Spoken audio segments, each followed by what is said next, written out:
Ecuatorianos se rinden ante la cuarta transformación. Admiten que México les dio una lección de democracia.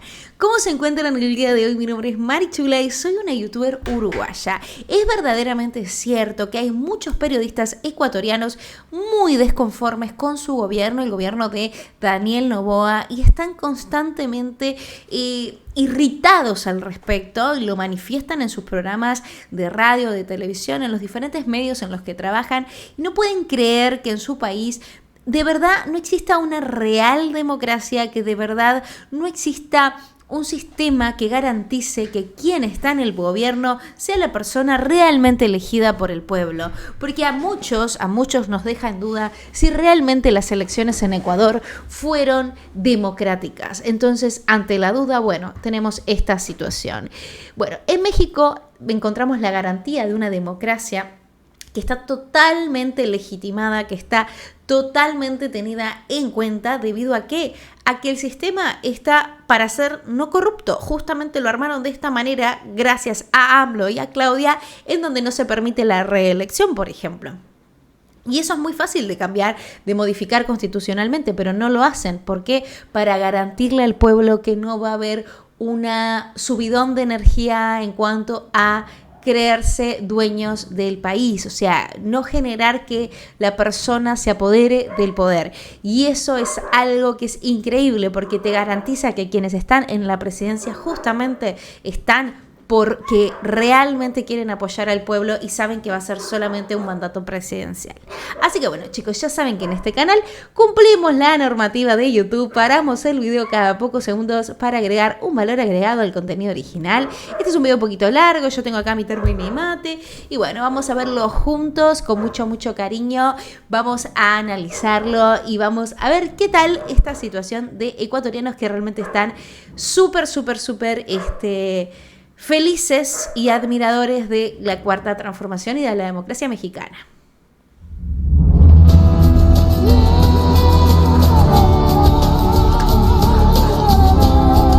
Calderas, docente universitario mexicano, hablando de las elecciones del Poder Judicial. Ajá. Y otros temas de coyuntura. Mira lo importante, muy claro, ¿no? Doctor, ¿no? Claro, y parte de un razonamiento, ¿no? Se les pidió a la función judicial, lo que vendría a ser el símil de nuestra función judicial, autodepurarse. Como es obvio, como es necesario para garantizar la transparencia en el ejercicio de sus funciones, y no lo hicieron. Ahora luego, que es más importante, la coherencia entre lo que ofreces en el plan de campaña, lo que la gente vota efectivamente y el cumplimiento de lo que ofreciste en campaña.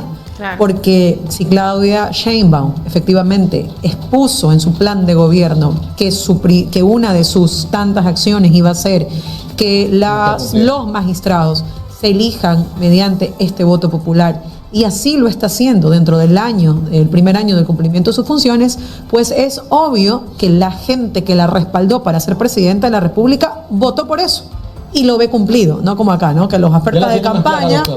Ecuatorianos se rinden ante México. Así como lo escuchas, medios de comunicación en Ecuador están reconociendo que lo que está pasando en México no tiene precedentes. Claro. Jueces elegidos por el pueblo, sueldos regulados y transparencia judicial.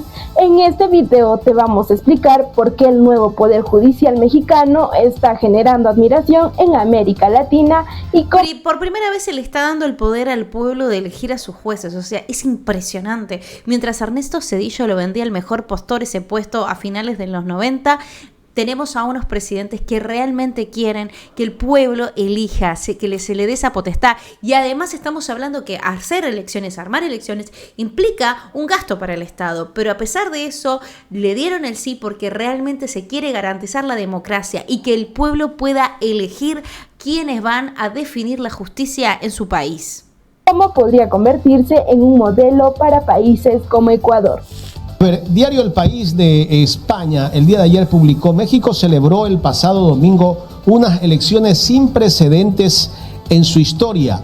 Por primera vez, la ciudadanía votó para elegir a 2.681 impartidores de justicia entre el nivel federal y estatal, que conformarán el rostro del Poder Judicial de la próxima década. El INE, este es el Instituto Nacional de Elecciones, confirmó que la participación ciudadana fue del 13%. Votaron 13 millones de mexicanos. Wow, es un montón. El proceso ha estado marcado por la falta de información, dudas sobre la preparación e idoneidad de los candidatos y el numeroso abanico de perfiles a votar. Ahora sí, ¿lo tenemos? Vamos a saludar con el doctor No saben con qué atacar, porque obviamente prefieren toda la vida poner a su gente a dedo, que sigan los mismos judiciales que antes, obviamente porque les sirve eso a la casta de poder. Pero como las cosas en el gobierno no está la casta, justamente en el gobierno hay presidentes, en este caso Claudia Sheinbaum, que garantiza la soberanía y que garantiza la equidad, les molesta, por supuesto, porque se les va, digamos, la gansa y los huevos de oro. Querían todo, se querían quedar con todo y ahora no pueden y obviamente quieren más. La avaricia en el ser humano no tiene fin. Ángel Valderas, él es docente universitario mexicano y con él vamos a hablar de este tema. México eligió a 2.681 impartidores de justicia. El día domingo anterior se dio este proceso de elecciones, aunque he visto que la oposición hace una crítica por la poca afluencia de ciudadanos que se convocaron para votar el domingo anterior. Cuéntenos un poco los detalles. Allá en México, doctor, no se exige el voto como acá en Ecuador. Acá sí nos exigen el voto. Debemos tener ese papelito que nos entrega el Consejo Nacional Electoral acá en Ecuador para hacer cualquier trámite. En México no es así, ¿verdad?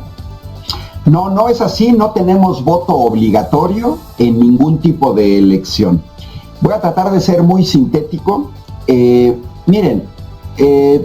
México se encamina al caso de Estados Unidos, de Suiza y de Bolivia, en donde se eligen jueces. Ahí va. De distintos tipos. En Estados Unidos, la mayor parte de los jueces estatales se eligen por el voto popular. México se encamina a Japón, en donde cada 10 años hay revocación de mandato de integrantes del Poder Judicial. El domingo pasado, en esta elección, es producto de una reforma constitucional, legal, legítima, democrática, avalada por mayoría calificada, Cámara de Diputados, Cámara de Senadores. Nosotros tenemos estados, no tenemos regiones o provincias. Claro. Es como en Estados Unidos. Tenemos 32 estados y se requiere para una reforma constitucional la mayoría en más de la mitad, es decir, en al menos 17. Todo ese íter sucedió. Tenemos en México aproximadamente 7 años discutiendo sobre el Poder Judicial. En el anterior sexenio... Claro, desde AMLO se está discutiendo esto. ¿Por qué antes no interesaba? ¿Por qué no interesaba? Porque estaban los que estaban. O sea, ya estaba todo arreglado, repartida la torta de la justicia mexicana. El señor presidente solicitó al Poder Judicial autorreformarse. Claro. El presidente de la Suprema Corte de Justicia de la Nación, Tribunal Máximo, lo intentó. Pero un grupo al interior del Poder Judicial bloqueó todos los esfuerzos de una autorreforma. ¿A cargo de quién? Cedillo, de acá a la China, por eso volvió a Estados Unidos. Donde desde dentro del Poder Judicial habrían podido establecer un mecanismo de mejora del Poder Judicial. Pero la mayoría se negó. Es por eso que acudimos a las urnas ante una reforma constitucional que muy interesante con respecto a los números que planteas y al papel de la oposición en México. Esta reforma se planteó el 5 de febrero del año pasado, en 2024. Y la doctora Claudia Sheinbaum, actual presidenta, de manera abierta, explícita, transparente, en su programa de campaña, habló de la reforma al Poder Judicial. O sea, nosotros votamos en junio del año pasado. Entonces, ¿qué quiero decir? Desde febrero se sabía de una reforma que Morena, partido en el poder, y aliados querían encaminar del Poder Judicial. Claro. A sabiendas de esta reforma, la doctora Claudia Sheinbaum arrasa en las elecciones con el 60% de los votos. Un montón. La candidata que quedó en segundo lugar quedó con 27% de los votos. O sea, prácticamente más del doble de votos de la doctora Claudia Sheinbaum. Por lo tanto, se sabía que la reforma judicial... Chicos, son una locura los porcentajes, realmente. O sea, uno lo ve... Yo sabía, obviamente, que era una inmensa mayoría, pero ves los porcentajes y decís, bueno, el pueblo mexicano despertó de acá a la China. Nunca jamás, Mónica y Jaime, vamos a volver a ver estos números. Ustedes saben que yo me dedico a las matemáticas, a la ingeniería, al análisis de procesos electorales desde el punto de vista numérico. Estos resultados nunca jamás los vamos a volver a ver por una sencilla razón. El domingo pasado fue una elección atípica por el tipo de elección. Claro. Solamente votamos por un poder, el judicial. Pero eso no va a volver a suceder en México, porque la reforma plantea que la próxima elección de poder judicial, que va a ser una parte en 2027, nada más va a ser una parte del Poder Judicial, la que no se eligió el domingo, pero de manera concurrente con Poder Ejecutivo, con Poder Legislativo. Es decir, al igual que en Estados Unidos, el día que uno vota por Presidencia de la República, senadores, diputados, ese mismo día se vota por Poder Judicial.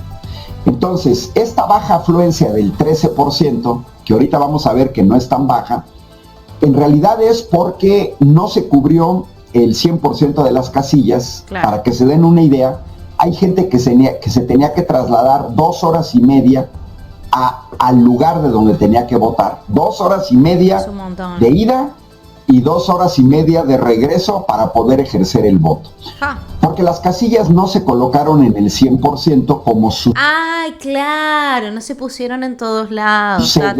No habían tantos centros de votación. Elección normal. Esto explica esa situación. Bueno, con respecto a lo que dice la oposición, miren, 13% en un país con 100 millones de electores son 13 millones de personas. Claro. Para que ustedes se den una idea qué significan en México 13 millones de personas, el partido más importante de la oposición en México, que se llama Partido de Acción Nacional, el año pasado, en la elección presidencial, sacó 9.6 millones de votos. 9.6 en una elección presidencial que son las más concurridas. Sí. Porque en las elecciones intermedias nosotros elegimos presidente o presidenta cada 6 años. Claro. Y cada 3 años elegimos al Congreso. Entonces, cuando no se elige presidente o presidenta, baja la afluencia. Claro. Y cuando se elige presidente o presidenta, aumenta la afluencia. Claro. Entonces, con respecto al año pasado, en una elección máxima... Bueno, en Uruguay las elecciones son obligatorias. Y después tenés que demostrar el certificado de voto a cualquier acción que vayas a hacer, porque si no votaste, te multan con bastante dinero. Creo que depende, si sos funcionario público, son cerca de $100 que tenés que pagar. El domingo salimos a votar más de los que votaron por el principal partido de la oposición. Con respecto al segundo partido de oposición, que era el partido más importante en México durante décadas, el PRI, sacaron el año pasado 5.7 millones de votos, es decir, ni siquiera la mitad de los que salieron a votar el domingo. Para que se hagan una idea, el futuro presidente de la Suprema Corte de Justicia de la Nación es de los pueblos originarios. ¡Wow! Vamos a tener a un presidente del Tribunal Máximo indígena. ¡Qué bien! Bueno, él solito sacó más de 6 millones de votos. Es decir... ¿Él será el presidente de la Corte? Sí, presidente de la Corte Suprema en México va a ser indígena. Doctor, ¿y los candidatos eran inscritos por listas no del partido político que siempre participa para presidente o o los otros... ¿Había representación política en estas personas o era una votación nominal por personas nada Buena más? pregunta. Prohibida la participación política de los partidos políticos. Excelente. Y esto se veía, o sea, lo que pasa es que con eso quisieron chicanear a Claudia, con ese tema, como que Morena estaba incentivando. No. La gente votó a quien le pareció mejor para ese cargo. Prohibida por ley. Tenemos un Instituto Nacional Electoral que es el análogo de su CNE en Ecuador. Nosotros tenemos el INE. ¿Cómo fueron seleccionados, Jaime? Te escuché al inicio de lo que dice la oposición. Decían que no estaban preparados. Imposible. Porque todas y todos aquellos abogados, jueces, magistrados que quisieron mantener su cargo, lo podían hacer.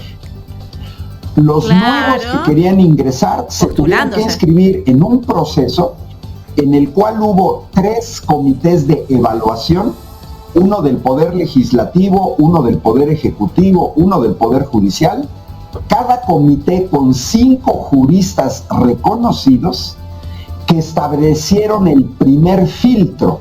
Tenías que cumplir requisitos mínimos en términos de licenciatura, maestría, estudios, experiencia.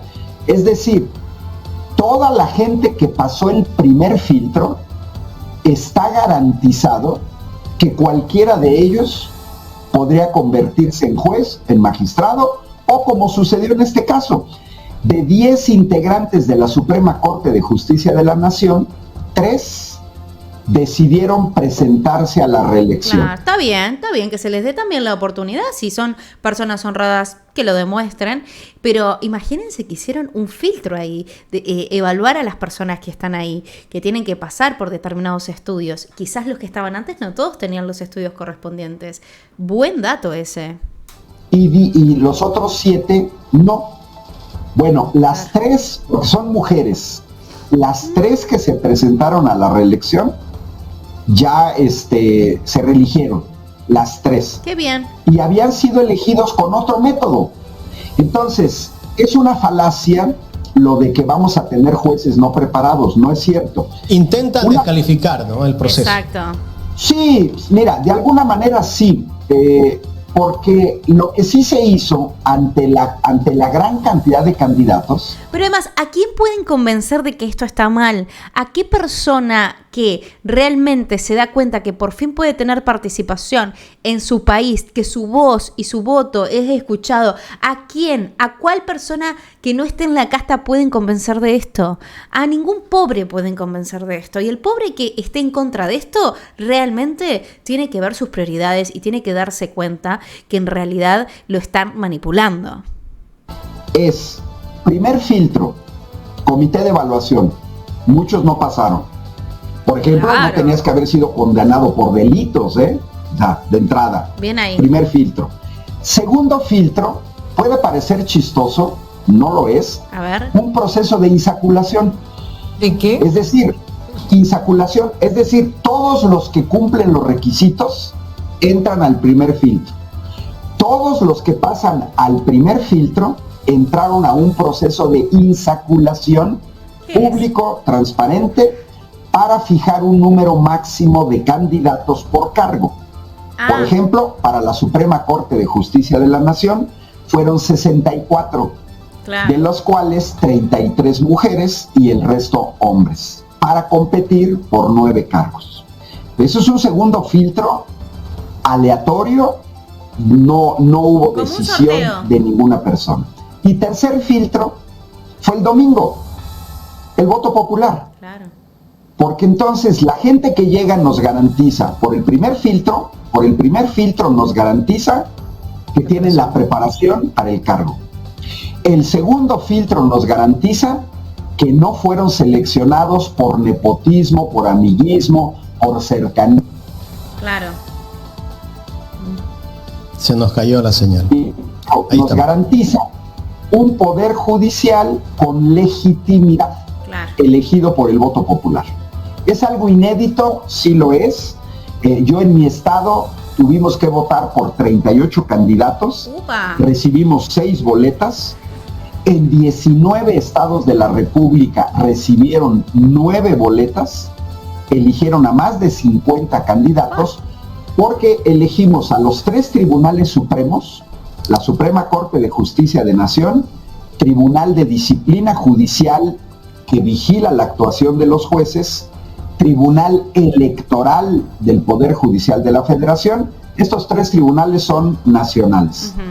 Pero también elegimos salas regionales que agrupan a varios estados y elegimos finalmente a magistrados y jueces que operan en cada estado en particular. Y en 19 estados eligieron además jueces estatales. Hagan de cuenta jueces que operan solamente en Pichincha, nada más, o en Guayas, nada más ahí, en el estado. Eso fue en 19. Y en 13 estados, en 2027, vamos a elegir a nuestros jueces estatales. Fue nuestra primera vez, Jaime y Mónica, nuestra primera vez. Es la primera vez que se organiza un tipo de elección de este tipo. Pero ya aprendimos mucho en el proceso, mucho. Hay gente que conoce cada vez más la estructura del Poder Judicial. Claro, es que te obliga a estudiar, porque así sabes a quién estás votando. Te están obligando a que vos te involucres, te instruyas y que realmente sientas que lo que vos opinás y pensás para el país tiene voz y tiene voto. Conoce cada vez más a los personajes del Poder Judicial, que era un poder opaco en México, seleccionado, en México decimos dedazo, cuando hay un gran elector que te selecciona. Basta comparar hoy en día quién va a ser el presidente de la Suprema Corte. ¿Cómo fue elegido? Más de 6 millones de votos. Un montón, chicos. La anterior presidenta de la Corte, ¿cómo llegó a ser presidenta de la Corte? Con un voto. ¿De quién? Del presidente de la República. Ella misma lo declaró en televisión. ¿Cómo fue su ingreso al máximo tribunal del país? Porque fue a tomarse un café con el presidente de la República y ya salió siendo magistrada. Mirá vos. Así se seleccionaban los jueces antes en México. El proceso formal eran 129 electores, 128 senadores. Increíble. Y el presidente de la República. Ay, qué nivel de corrupción que existía, por favor. Hacían lo que se les cantaba la gana con México, literalmente. El mecanismo previo a esta elección era: el presidente propone una terna al Senado. Por mayoría calificada de 2/3, el Senado elige de esta terna, propuesta por el Ejecutivo. Si el Senado rechazaba la terna regresa al presidente de la República. El presidente de la República envía una nueva terna. Si no logra los 2/3, se regresa al presidente. Y tercera ocasión, el presidente decide de manera personal. Ese era el mecanismo. O sea, en esencia, si a un presidente le rechazaban sus candidatas o candidatos, los metía de nuevo, seguía uno y seguía mandando. El último escalón era que el presidente decidía personalmente a quién. Ese era el mecanismo. Todo como él dice, a dedazo. En Uruguay se dice a dedo. Ya se imaginarán, Tremendo. Si ustedes son jueces de tribunales supremos y fueron elegidos directamente por el presidente en turno. No, pues no había verdadera independencia del Poder Judicial. Y no entiendo que la oposición con más democracia habla de dictadura, ¿no? O sea, eso sí llama la atención. Llamaron a no votar, Jaime. Es increíble, llamaron a no votar. Mira, la oposición en México se dividió en 2 grandes bloques. Una lo ejemplifica el coordinador de la fracción en el Senado del principal partido de oposición. Abiertamente salió a decir: yo no voy a votar y pedimos que no voten. Lo que en México es un delito, ¿eh? O sea, tú puedes decir yo no voto, pero no lo que no puedes hacer es decir no salgan a votar. Lo hicieron. Pero otra parte de la oposición del mismo partido sí salieron a votar. O sea, ellos dijeron: sí queremos participar y llevar nuestros propios candidatos. Claro. Entonces, eso muestra que la oposición no tomó una posición única. Lo que sí y que es la oposición básicamente está fragmentada, están viendo para qué lado arrancar. Se ve que ahora quieren estar a costas de Morena, capaz que se quieren tener algún acercamiento a Morena, pero no lo van a ellos lograr. venían operando en contra de la reforma por una razón muy sencilla, muy sencilla. La oposición en México hoy está constituida por dos partidos que ya gobernaron el país. Claro. Los jueces, ¿qué les diré? El 99% del Poder Judicial en México actual hasta el 1 de septiembre fue seleccionado por los dos partidos de oposición. ¿Sí me explico? Se repartieron. Ellos ponían a los jueces, querían seguir manteniendo a los jueces, Claro. porque ellos los seleccionaron y entonces ahora no les gustó. Y cuando un juez no les hacía el favor completo, lo sacaban. Exactamente. Mira, en realidad tenemos un poder judicial que operó en contra de los intereses del país, por ejemplo, para favorecer a empresas de electricidad extranjeras, léase las empresas españolas Iberdrola, Naturgy, Fisterra. Tenemos un poder judicial que perdonaba a grandes empresarios para que no pagaran impuestos, y tenemos un Ay, como los supermercados, Costco y todo aquello, Walmart, que no querían pagar sus impuestos y querían dar unas canastas, y AMLO les paró el carro, le dijo, nada de canasta, nada de miseria, van a pagar lo que ustedes deben. Claro, tenían todos sus arreglos, sus chanchullos. poder judicial que liberaba a cabezas del crimen organizado por minucias formales. Para eso se utilizaba el Poder Judicial en México. El 1 de septiembre se termina este Poder Judicial. Ellos van a estar hasta septiembre, hasta el 1 de septiembre. 1 de septiembre ingresan todos los nuevos jueces. Ahorita en este momento se terminaron ya de contar los votos para los 3 tribunales supremos. Se va a terminar ya casi el conteo de los votos regionales. La semana que entra se tienen ya los resultados definitivos. Ah, qué bueno. Muy bien, excelente. Qué bueno. La información que nos está dando. Qué bueno que haya conexión entre Ecuador y México, o sea, que haya este tipo de entrevistas, ¿no? Entre hermanos ecuatorianos y mexicanos, con mucho respeto, intentando entender la lógica de cómo funciona cada país. Doctor Ángel Valderas. Doctor Valderas, una inquietud que tal vez va a llamar mucho la atención de la audiencia. ¿Cuánto gana un juez allá en México? Hablemos de dólares. A ver. Mira, ahorita lo traduzco rápidamente a dólares. Sorpréndanse. Primero les doy la referencia.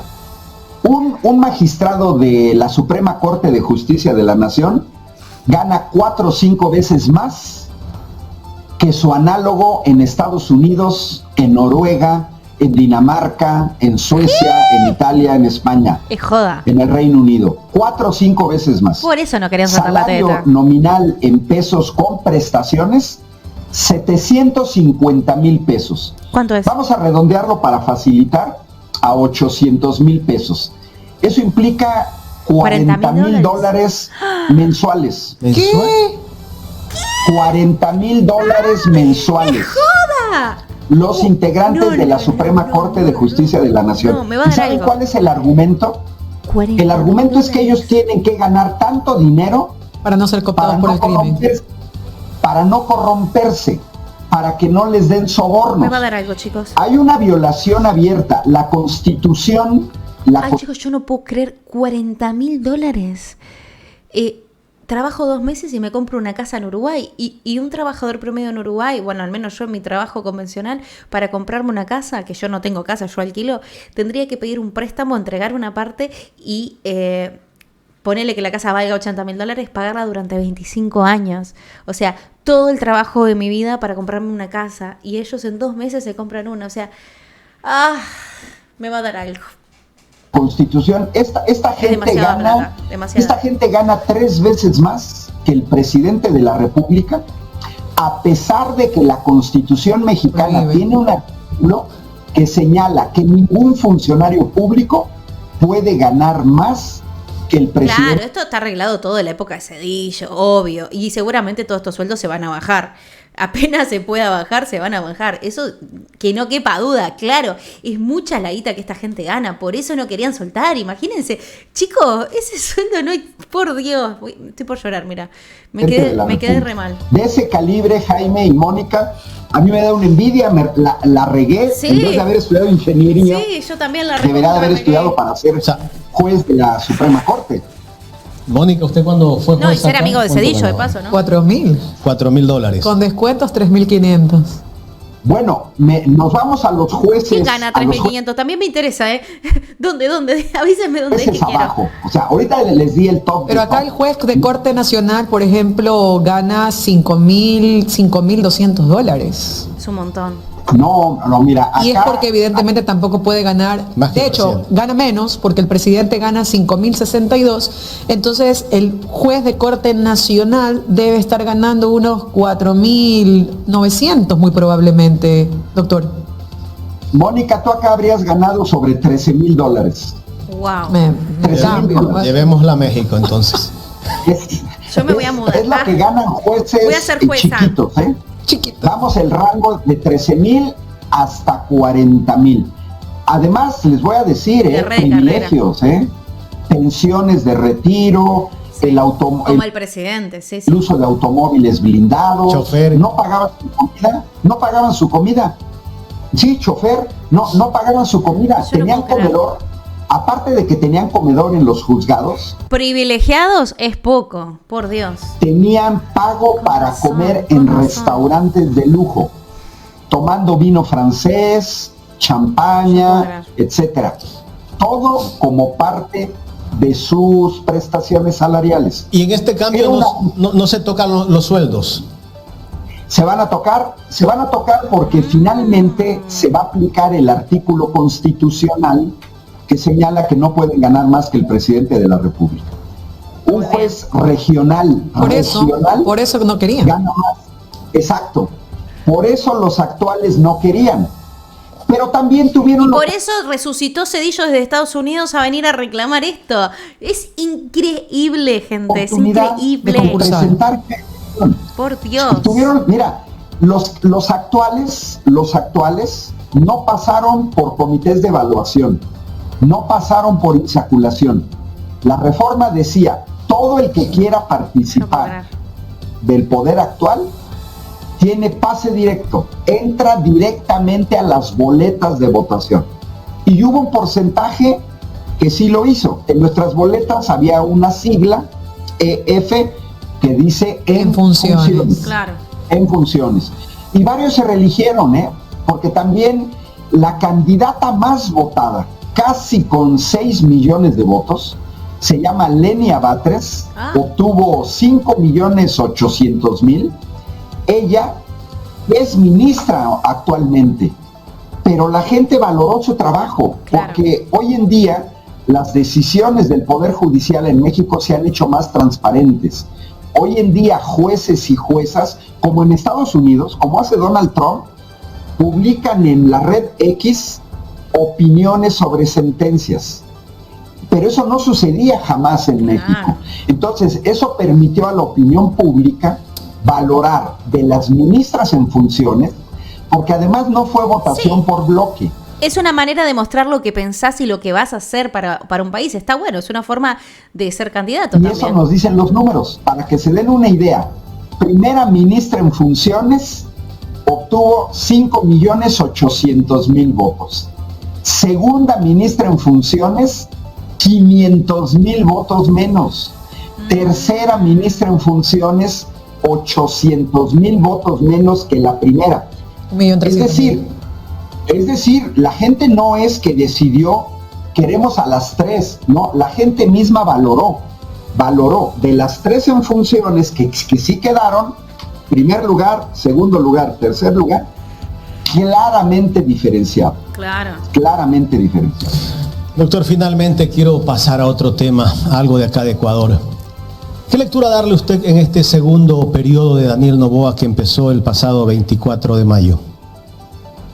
Pues mira, recordarán que nos conocimos con el análisis que yo hice que terminó, Jaime y Mónica, gracias a su invitación, terminó en reuniones en donde yo presenté mi análisis ante la Comisión de Observación de la OEA y ante la Comisión de Observación Europea, en donde participaron otros académicos.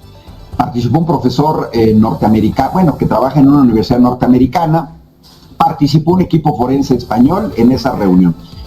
Yo estoy tan seguro de que hay una ilegitimidad de origen, pues que me presenté ante la Comisión Europea y ante la Comisión de la OEA a presentar el análisis que yo hice, y además estudiando el análisis forense que se hizo de un instituto de forense en Canarias, un profesor en Indianápolis con muy buenos... ¿Pero un análisis forense de qué? Análisis. Yo creo que las ilegitimidades de origen causan mucho daño a un país. Estamos hablando de la irrupción en la embajada, me imagino. Porque queda siempre la sospecha que llegaste de manera indebida. Y no es un buen comienzo.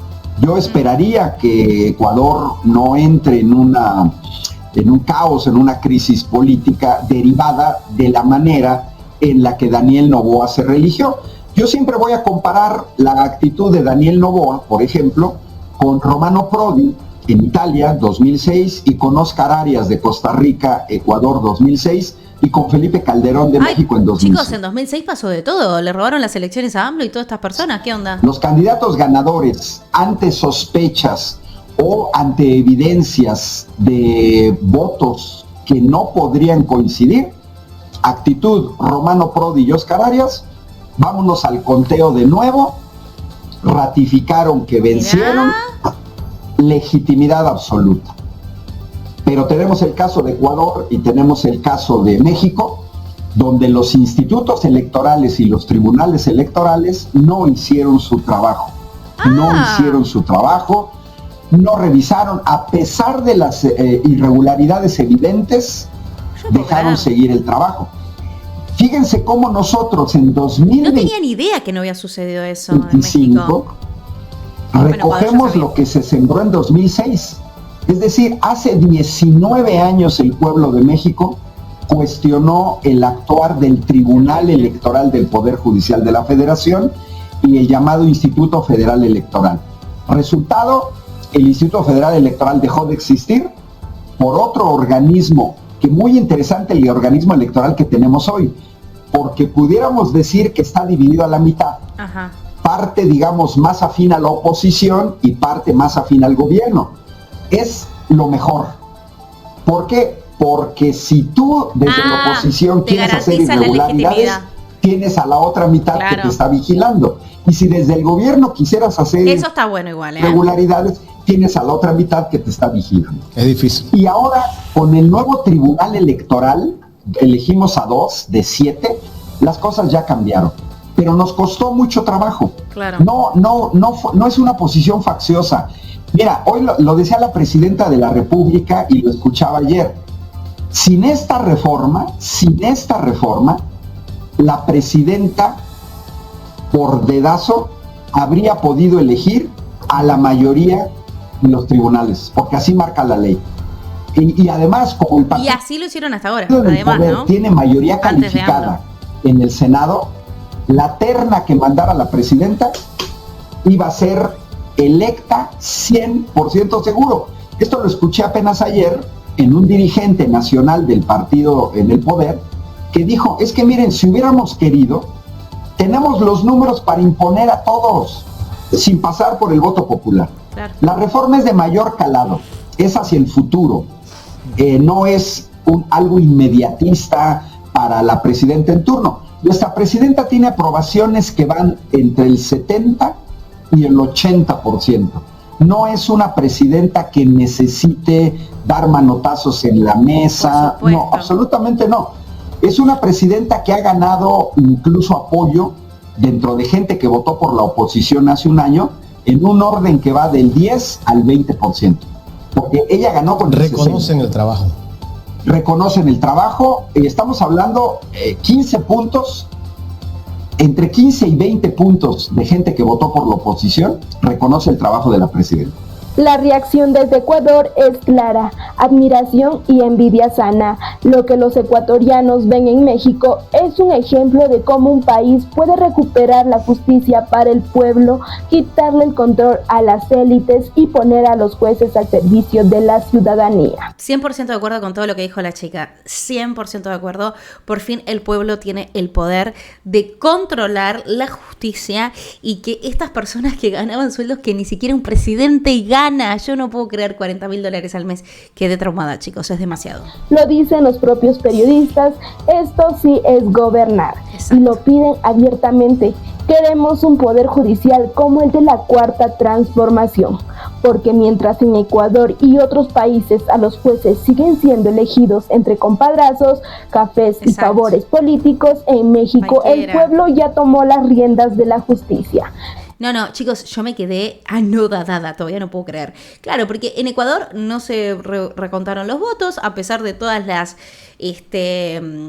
digamos, sospechas de fraude. No se hizo. En otros casos sí se hizo, pero en Ecuador no se hizo eso. Y sí que hay una profunda admiración. Miren estos periodistas ecuatorianos que no paraban de sorprenderse con toda la explicación de este profesor mexicano, contando detalle por detalle cómo era el sistema judicial en México. A mí me sacó un montón de dudas y me dejó muy sorprendida de que, claro, esos sueldos, chicos, esos sueldos no existen, ni un presidente los gana, o sea, es demasiado. Y claro, no quieren soltar esos salarios inexistentes en el mundo. ¿Quién gana esa plata? Nadie.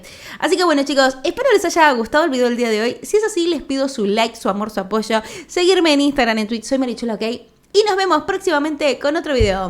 Bye.